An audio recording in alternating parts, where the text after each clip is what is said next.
गेला एक महिनाभर गेले एक महिना झाला आम्ही इथे यांना वारंवार सांगतो की 4 वेळा वॉर्निंग दिली की संभाजी महाराजांच्या प्रतिमेला तुम्ही हार घाला. सगळ्यात महत्वाचा मुद्दा तुमच्या पुढे मांडतो. ही जी मूर्ती आहे ही मी स्वतः घेऊन घरी घेऊन जाणार आहे, घेऊन जातोय. आणि त्याचं कारण असं की स्वराज्याच्या स्वराज्य ज्यांनी स्थापन केले त्यांच्यावरच अन्याय होत असेल तर स्वराज्यातल्या प्रजेचं काय हाल होणार. त्यामुळे ही मूर्ती मी उचलून घेऊन जात आहे. स्वराज्य नाव आहे, स्वराज्याच्या दैवतावर छत्रपती संभाजी महाराजांनी अन्याय होत आहे, पुढाकार घेतला जात नाही म्हणून आम्ही घेऊन जातोय. आणि महाराज आल्यावर महाराजांना आम्ही देऊ. आणि आम्ही त्यांना ही महाराजांनी जर आम्हाला आश्वासन दिलं या चारही मागण्यासाठी पुढाकार घेईल तरच महाराजांना ही आम्ही मूर्ती देणार, अन्यथा देणार नाही. जय शिवराय.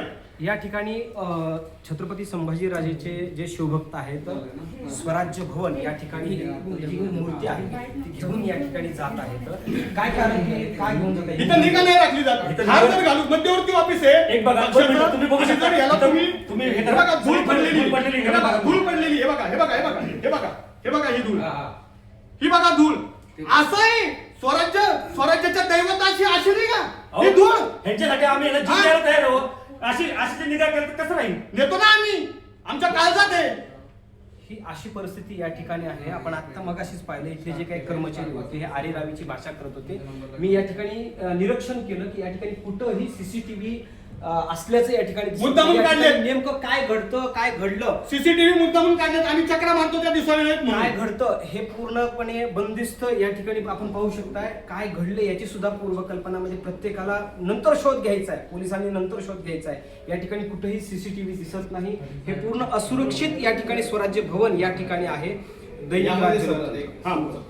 यातून काय धार्मिक भावना निर्माण करणे यासाठी काही संबंध नाही. आम्ही आमच्या राजांसाठी न्याय मागतो, बाकी काय आम्हाला घेणं देणं नाहीये. रस्त्यावरच्या प्रत्येक शिवभक्ताला विचारा की संभाजी महाराजांची धर्मवीर उपाधी एकमेव पाहिजे का? तो म्हणणार पाहिजेच. आपल्या धर्मातल्या मान्यवरांनी चुकीची गोष्ट केलेली आहे.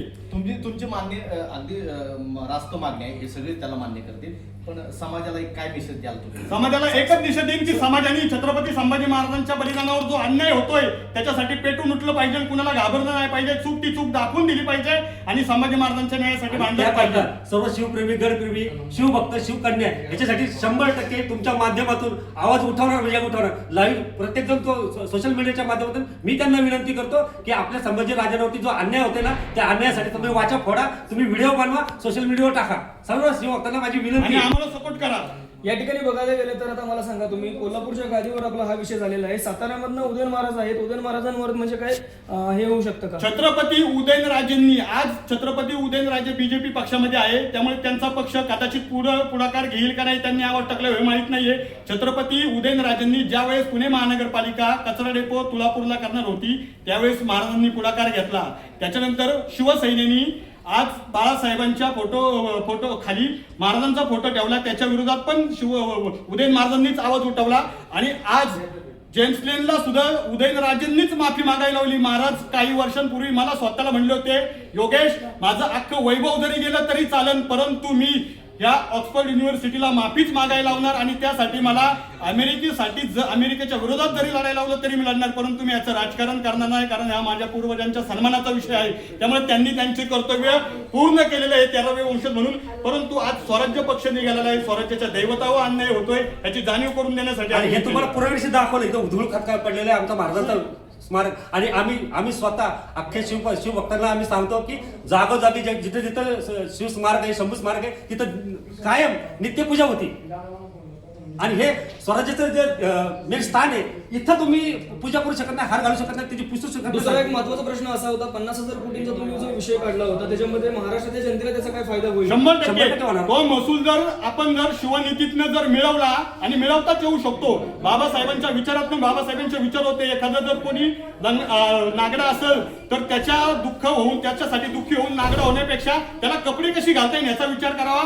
म्हणून आज आपल्या मुलांना कुठलाही व्यवसाय करायला निधी मिळत नाहीये, फंड मिळत नाही, परंतु जर आपण शिवनीतीचा वापर केला आणि बाबासाहेबांच्या विचारांचा वापर केला तर 100% आपला 50,000 कोटी रुपये वर्षाला महसूल मिळू शकतो. आणि हा सगळा आपल्या मराठी उद्योजकांसाठी, शेतकऱ्यांसाठी देता येऊ शकतो. मराठी उद्योजक म्हणजे फक्त त्याच्यासाठी छत्रपती संभाजीराजेंनी पुढाकार घ्यायला हवं. फक्त सगळ्यात महत्वाचं म्हणजे हा वारंवार मराठी जो विषय करतो तो मराठी नसून सर्व जाती धर्माच्या लोकांसाठी 18 12 बलुतेदार जे आहेत ना त्यांच्यासाठी हा पुरस्कार आहे.